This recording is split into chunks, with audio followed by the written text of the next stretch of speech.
TAG TV US Canada brings you news and views from White House and State Department's press briefing. A couple more notes.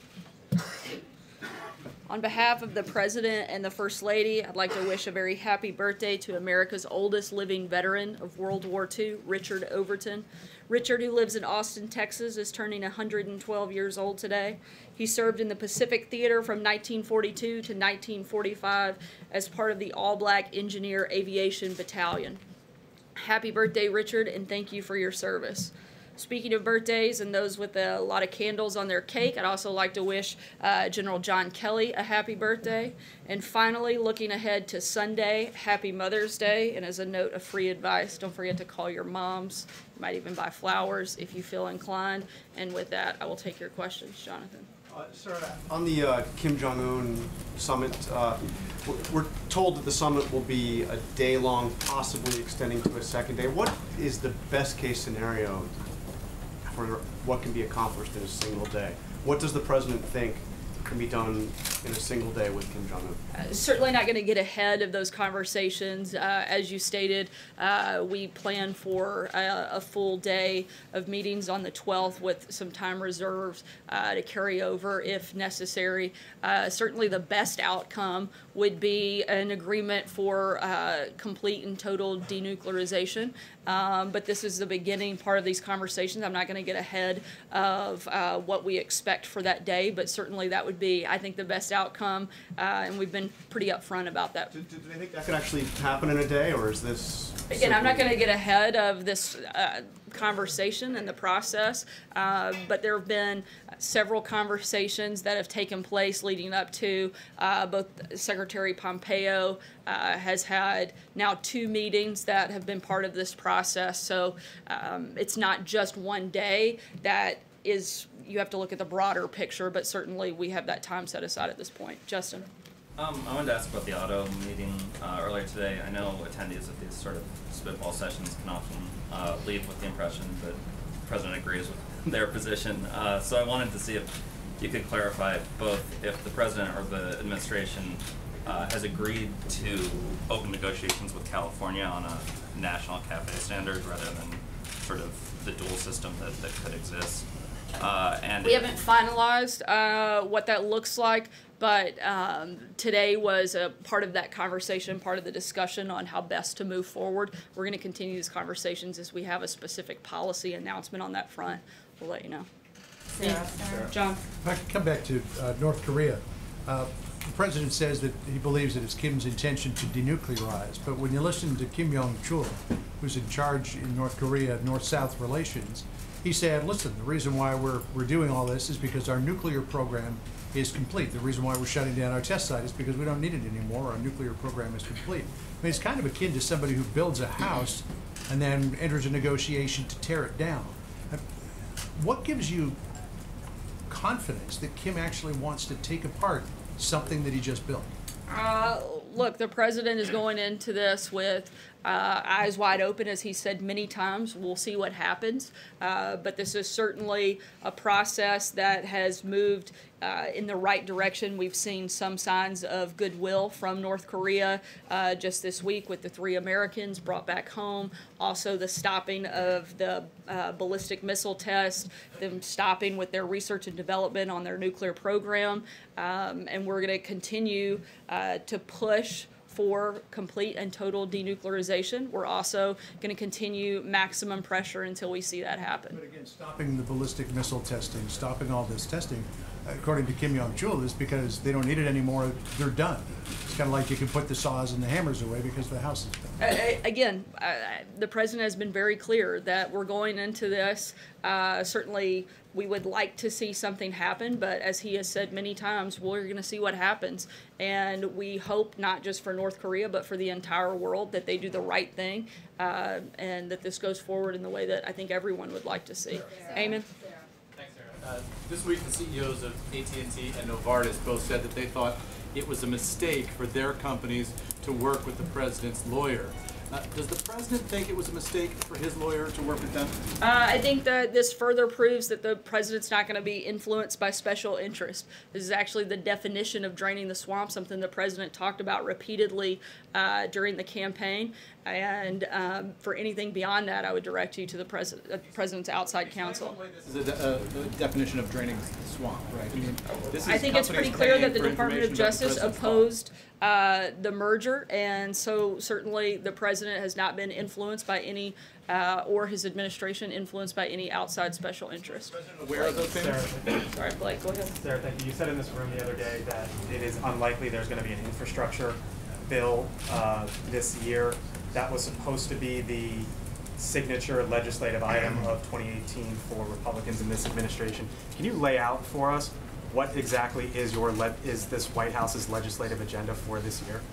Certainly, we'd love to see something done on immigration. It's something the president has been talking about for a long time. We've laid out the principles and the priorities that we'd like to see as part of an immigration package. There's still some movement on that front, and we would still like to see something happen. We'd love for Congress to actually show up, do their jobs, Democrats to stop opposing good legislation and actually fix our broken immigration system. So is it fair to take from that answer that immigration is now the signature priority item this year? It's been a constant priority for the president and something we'd certainly still like to see. David?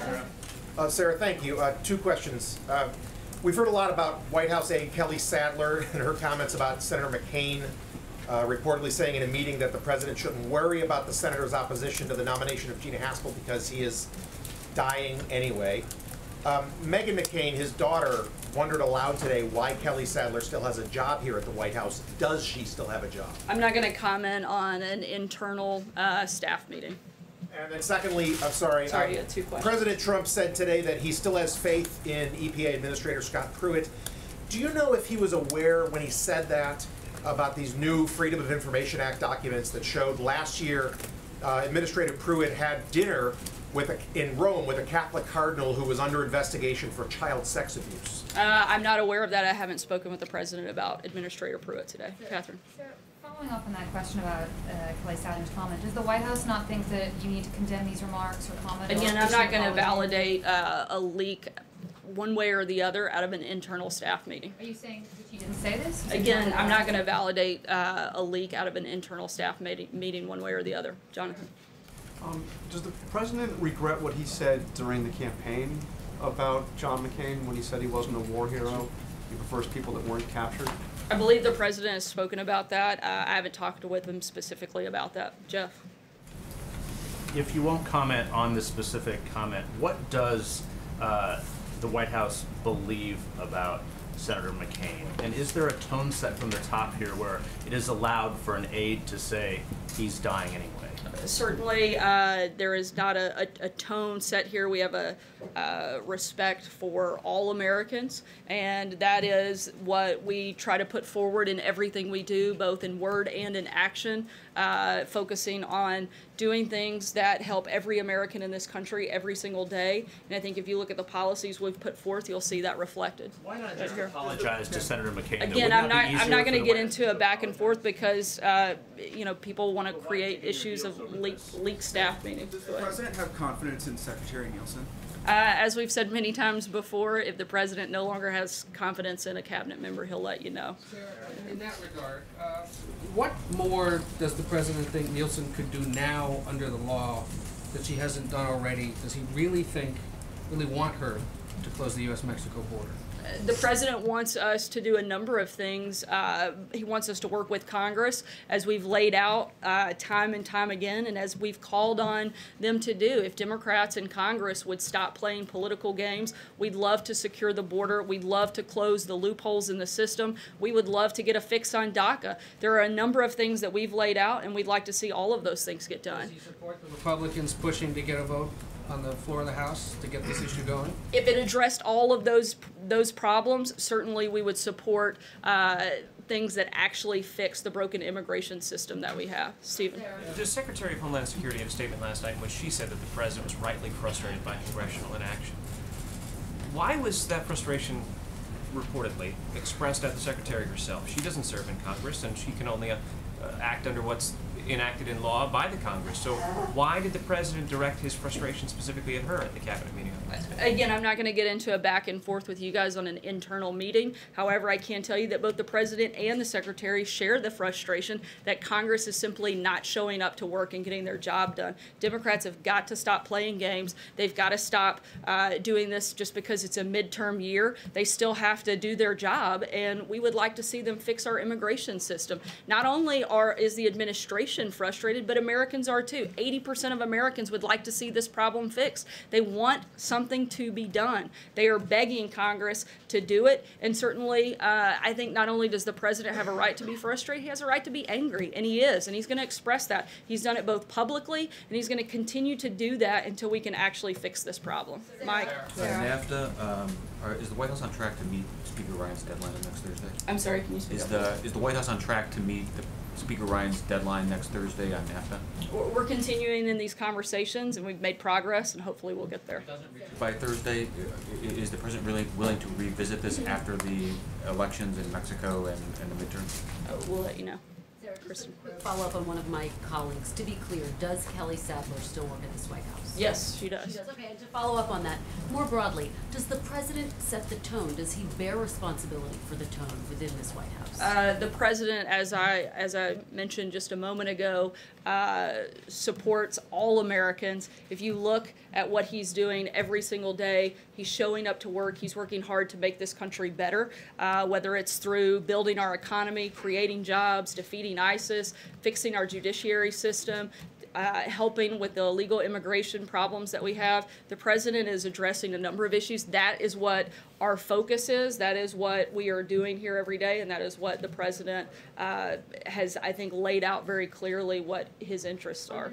My question is a little different. Does he bear responsibility for the tone set here at the White House and all of the staffers who work here, frankly? It certainly does, and I think he has done a good job of laying out what the priorities of the administration are, and that what they are doing is helping impact Americans all across the country. Sorry, Kristen, I'm going to keep moving. So many of us have spoken to people who said they heard these comments. Do you say that they're lying? Sorry, go ahead. Are they lying, Sarah?